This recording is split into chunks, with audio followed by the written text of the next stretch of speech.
I mentioned that any system design should be simple, and power of simplicity is the key for adoption. So in this case, let's revisit the sequential program for video analytics that I showed you earlier. Converting the sequential program for video analytics into a distributed program using the get-put primitives provided by PTS is fairly straightforward. What you do is you interpose between these computations that are there in the original pipeline, channels that are named entities that can be used to hold the temporal evolution of output from a particular computation.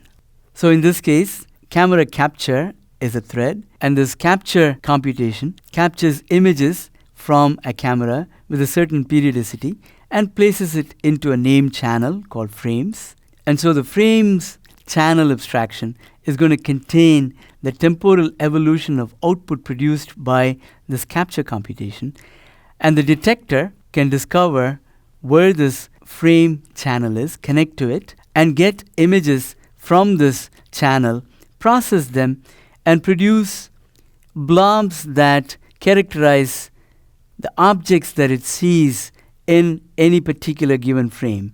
So this is a temporal evolution of the detector's output corresponding to the frames that it sees, and the tracker takes these blobs, and interesting blobs from that are the objects that it is tracking, and it produces a temporal evolution of the location of objects that it sees and places it in its output channel. And a recognizer may then look at these objects and consult